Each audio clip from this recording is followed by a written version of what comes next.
But I did want to take a moment and thank everybody that joined from South Africa. I know that it is quite a difficult path. I spent last year this time in South Africa. I get to meet Cynthia and many of the other whistleblowers with June Bellarmé, and we visited Auda and Jane Dutton and Mandy Wiener. So there were some very strong voices that were unsilenced and were speaking out, and it was such an honor to get to speak at the Mandela Institute and to get to know some of you on a personal level. So thank you. Thank you for teaching me about the giraffes, and I hope that we can continue to have these dialogues. I think the family issues that Mary and Tony and Shelley talked about today are so important, and we look forward to talking more, to bringing the children of whistleblowers together, and to really encourage more healing. So if I can get Anna to come on with me, I think we're sort of the closing and the summations for today. Okay, well, how about I go first? Although I've been taking notes all day, and they're probably written on pieces of paper all over the room. But I think what I got out of this first day is that we really started the day with a very interesting conversation about whistleblowing and even how we define the word and what that means to different peoples and cultures in contexts from all over the world. Before we can even think about what laws and how to cooperate and collaborate, I think we do need to have a common understanding, reduce stigma. I think we have to recognize that this is what should be a normal part of the work process.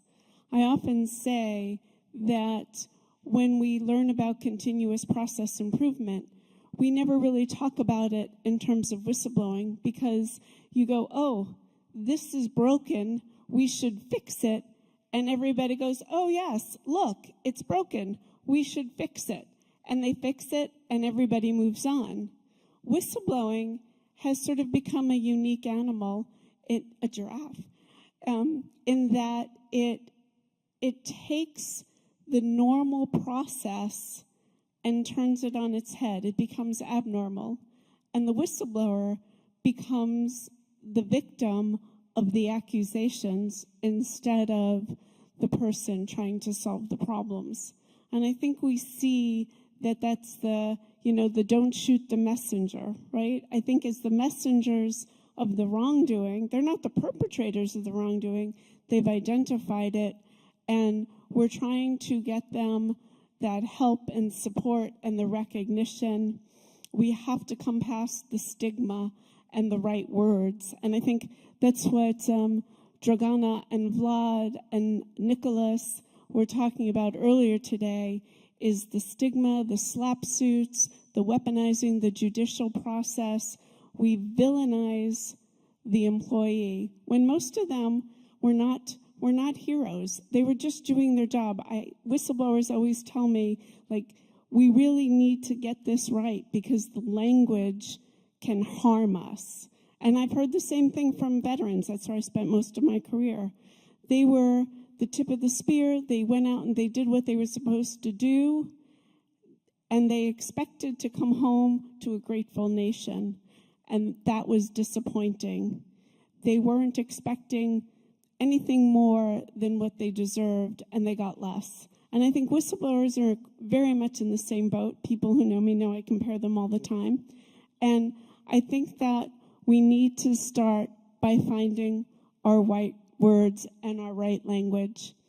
And so I think that was a very important point from this morning. And then we got to talk about retaliation and what that really means and how that really affects families. And I think it was really important that we were able to bring in the real stories, the personal stories from the families of Aridonicus. We were so privileged to have your family here, and I just loved that your wife and your son shared so much and that we've gotten to know them so personally. It is a tribute to our community, not just to you, but to our whole community when we see people who are coming through this other side. Like Tony said about the daughter of Babita Decoran, that she's thriving, that she's going to go on and have a voice, that they can't take that away from us.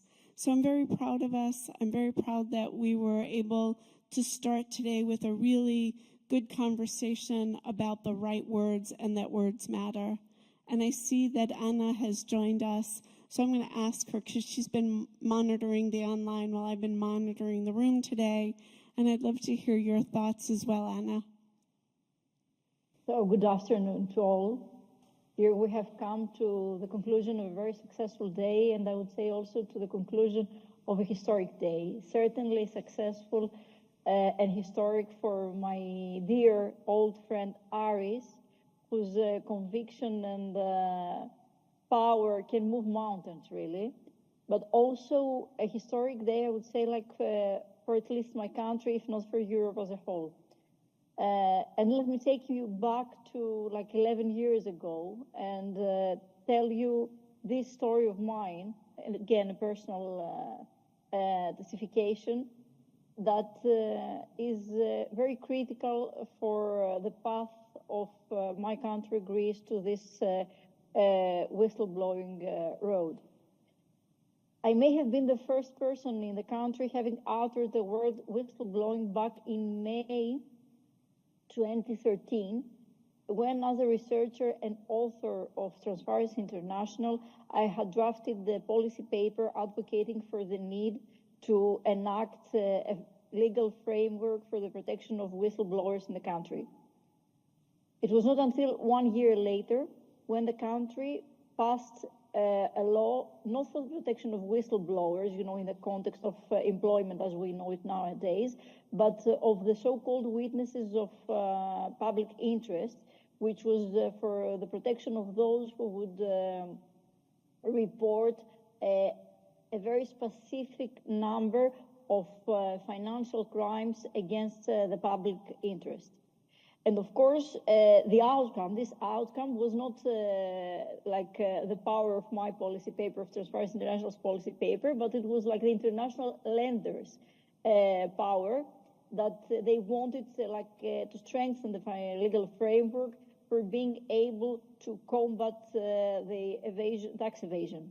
So, as it was mentioned also today by other speakers, there was no, as we say, genuine will, but it was something that was enforced to our country, to the legislators.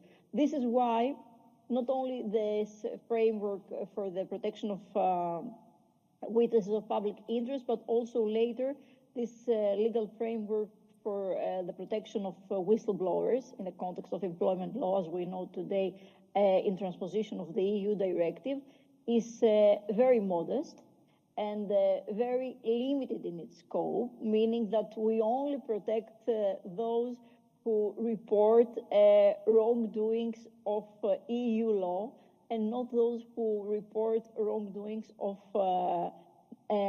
national law. And I'm sure this room should be full of lawyers today. And if you ask those lawyers about, a certain crime, whether it's of an EU origin or a national origin, there will be probably 10 different opinions on what is the origin of specific crime. Imagine the average citizen, the average employee that needs to understand whether the wrongdoing she is witnessing is one of violating of EU law or violating of national law, so as to realize whether she will be protected if they report this crime. This is unbelievable, of course, and this is, I believe, the strongest weakness, the most severe weakness of the current Greek legal framework in transposition of the EU directive. And I will tell you an example to highlight how this will work. Back in the time when we had this legal framework on the protection of witnesses of public interest, there was a staff member of the tax authority. She was witnessing a wrongdoing by her colleagues, and she thought, because this legislation was in place, that she would be protected if she reported. She did report. Her colleagues got up with the convictions, but she herself also got up with like almost 100 lawsuits and criminal charges. Why? Because she did report wrongdoing, but the wrongdoing she particularly reported was not among the protected by the then applicable legal framework on the protection of witnesses of public interest. I'm sure, that I hope that this tax authority staff member, she was able at the end to clear the situation with the lawsuits, the civil lawsuits and the criminal lawsuits. But imagine for an average citizen, an average employee, being in a position of having to defend herself against such attacks.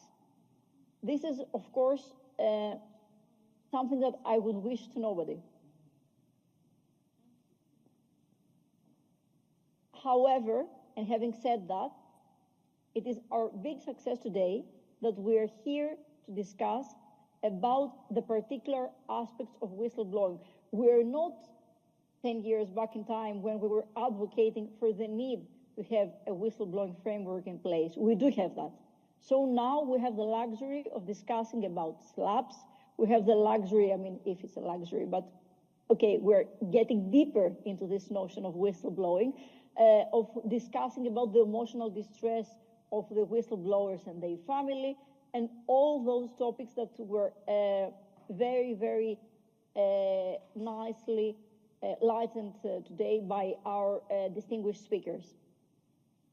So with that having been said, I would like to say that I personally look forward to enjoying also tomorrow's sessions, because as I have seen in the agenda, they are all very, very uniquely picked and organized, and also with very distinguished speakers. I would like to thank you all, I believe on the part of the audience and of the participants, for the effort you have all invested in this event. And I look forward to meeting you all tomorrow with more and more interesting discussions and topics. Thank you so much. Thank you, Anna. So that does conclude today. We look forward to seeing you tomorrow. On the agenda, just as a quick reminder, we will continue with our discussion about the SLAP suits and protecting journalists and whistleblowers. We'll talk about a safe place to work and focus on justice, diversity, and equity in the workplace. Then in the afternoon, after lunch, which was delicious, by the way, today. Sorry you didn't get to enjoy that for those of you online. It was amazing. We'll talk about the Greeks and bring on the case for where the Greek system is and the work that they've done to transpose the EU directive. And then we'll have what I think will prove to be a very interesting conversation about rewarding, compensating, or rehabilitating whistleblowers. I think we got into some of that this morning. And then we'll hear from a global perspective, and more whistleblowers will be joining us from other countries. So stay tuned, and we'll see you tomorrow. Kalinikta?